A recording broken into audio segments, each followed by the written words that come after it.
આ વિડીયો છે એ માત્ર એવા રોકાણકારો માટે છે કે જે શેર બજારની અંદર રોકાણ તો કરે છે પરંતુ કંપની વિશે કોઈ જાણકારી મેળવતા નથી। નમસ્કાર। ગુજરાતની એક કંપની પર સેબીએ તપાસ કરી અને જે વાતો સામે આવી છે એ બહુ જ ચોંકાવનારી વાતો છે।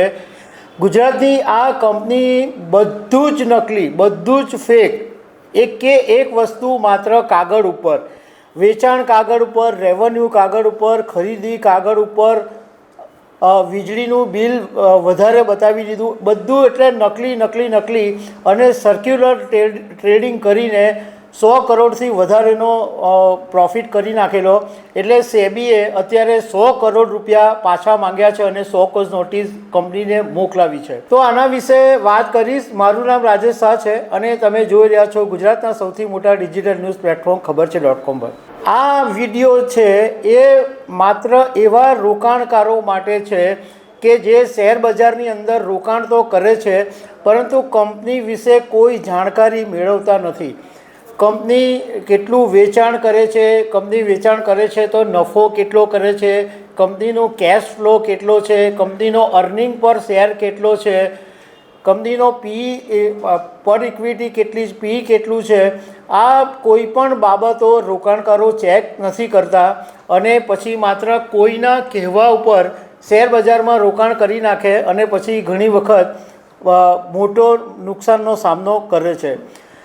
એક ગુજરાતની એવી કંપની પર સેબીની તપાસ ચાલે છે અને 2022માં આ તપાસ સેબીએ ચાલુ કરી અને પછી તપાસ કરતાં સેબીના અધિકારીઓને પણ ચકરાવો આવી ગયો, કારણ કે આ કંપની છે એણે બધું બોગસ કર્યું હતું। આ કંપનીનું નામ છે મિષ્ટાન ફૂડ અને મિષ્ટાન ફૂડનો શેર જ્યારે સેબીએ હમણાં 100 કોઝ નોટિસ આપી ત્યારે સતત લોઅર સર્કિટ લાગતી હતી, પરંતુ હમણાં પાછો થોડો ઉપર આવ્યો છે અને 7 રૂપિયા અને 61 પૈસા પર મિષ્ટાન ફૂડનો ભાવ વધ્યો છે। મિષ્ટાન ફૂડની હિસ્ટ્રી પણ જાણવા જેવી છે। 1981ની અંદર આ કંપની પહેલાં સિમેન્ટ કંપની તરીકે ઓળખાતી હતી અને તે વખતે એના જે પ્રમોટર છે એણે હિક્સ HICS કંપની નામ રાખેલું સિમેન્ટ તરીકે, પરંતુ એ પછી આખો બિઝનેસ બદલી નાખ્યો અને નામ બી બદલી નાખ્યું। 1994ની અંદર ફૂડ પ્રોસેસિંગ બિઝનેસની અંદર આ કંપનીના પ્રમોટરો પડી ગયા અને એનું નામ બદલીને મિષ્ટાન ફૂડ્સ કરી નાખ્યું। હવે આ કંપનીના જે મેનેજિંગ ડિરેક્ટર છે હિતેશ કુમાર ગૌરીશંકર પટેલ, આ પ્રમોટર અને એના બીજા ડિરેક્ટર્સો છે એની ઉપર સેબીએ હમણાં શેર બજારમાં ટ્રેડિંગ કરવા પર બિલકુલ પ્રતિબંધ મૂકી દીધો છે।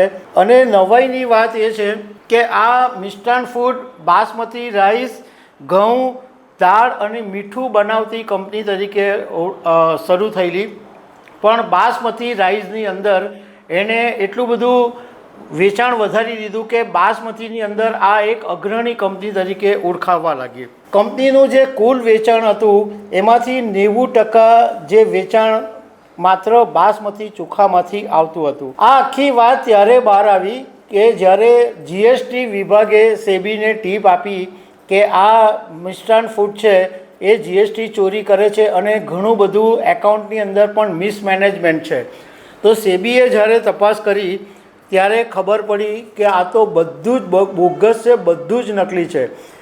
રેવન્યુ નકલી, વેચાણ નકલી, ખરીદી નકલી, ટ્રાન્ઝેક્શન નકલી, બેંકોના જે ટ્રાન્ઝેક્શન છે એમાં પણ 90% ટ્રાન્ઝેક્શન પ્રમોટરો અને એના જે સંબંધીઓ છે એના જ છે।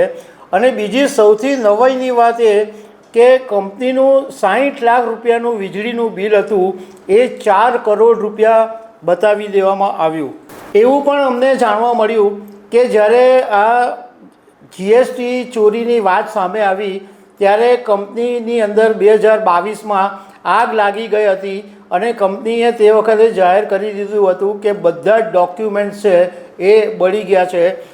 તે વખતે એવી ચર્ચા ચાલતી હતી કે કંપનીએ જાતે જ બધા કાગળિયાઓ આ કૌભાંડ બહાર નહીં આવે એના માટે સળગાવી દીધા હતા।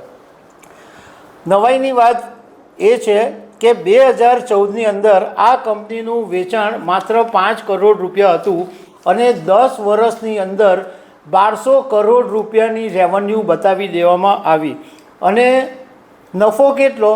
0. નફો 1 બી રૂપિયાનો બતાવ્યો નહીં, એટલે નફો થયો જ નથી.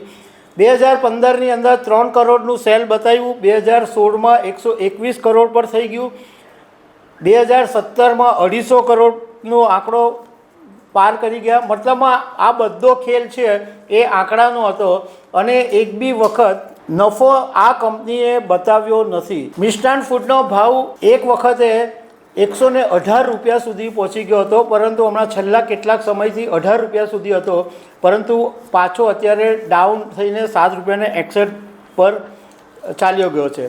સેબીએ તપાસ કરી અને સેબીએ આ પ્રતિબંધ તો મૂકી જ દીધો છે પ્રમોટરો અને બીજા અન્ય લોકો ઉપર, પરંતુ સાથે સાથે સેબીએ 100 કરોડ રૂપિયા પાછા માંગ્યા છે કે આ 100 કરોડ ખોટી રીતે જે કમાણી કરી લીધા છે એ પાછા આપો. સેબીએ જે ઓર્ડર મોકલ્યો છે એની અંદર ઘણી બધી ચોંકાવનારી વાતો છે. એમાં એવું છે કે કંપનીએ જે સંબંધિત જે ટ્રાન્ઝેક્શનો કર્યા છે એ બધી જગ્યાએ જ્યારે સેબીએ તપાસ કરી ત્યારે એ સ્થળ જ નહીં હતું, મતલબમાં એ એડ્રેસ પર કોઈ મળ્યું જ નહીં. એક એડ્રેસ પર સેબી ગયું તો એ એડ્રેસ હતું રેસિડન્ટ એડ્રેસ. એટલે મતલબમાં એટલું બધું બોગસ કામ આ મિષ્ટાન ફૂડે કર્યું કે સેબીએ જ્યારે તપાસ કરી ત્યારે ઓફિસને બદલે રેસિડન્ટ નીકળ્યું. આ કંપનીએ ખેલ એવો કરેલો કે સ્ટોકને સ્પ્લિટ્સ કરી નાખ્યા, બોનસ આપ્યા અને 50 કરોડ રૂપિયાનો રાઇટ ઇસ્યુ પણ લાવ્યો અને એ પૈસાનો પણ દુરુપયોગ કર્યો.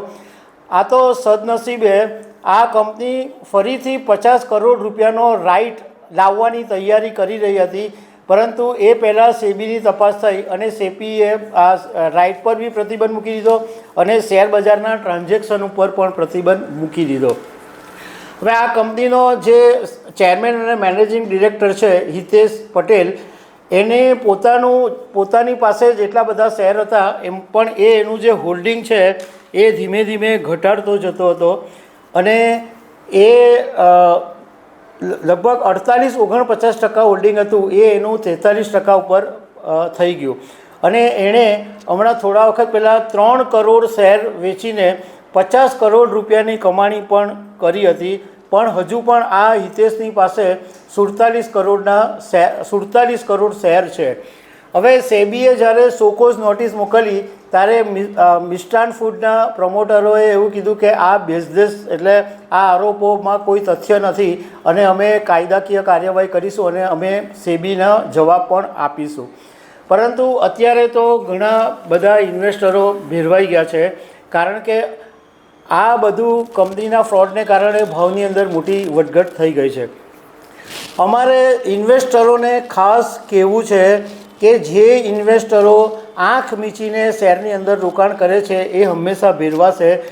રોકાણકારો કંપનીનું જો આ શેરની અંદર રોકાણકારોએ જોયું હતું કે આ કંપની પાસે કેશ ફ્લો નથી, આ કંપનીનું વેચાણ વધે છે પરંતુ નફો તો 1 પણ રૂપિયા વધતો નથી, તો રોકાણકારો ભેરવાશે નહીં.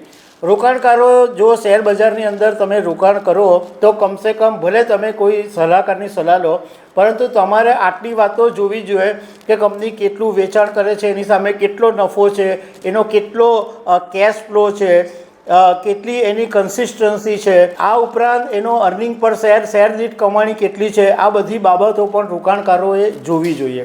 તો દર્શક મિત્રો, આવી અનેક વાતો સાથે અમે તમને મળતા રહીશું. Thank you very much.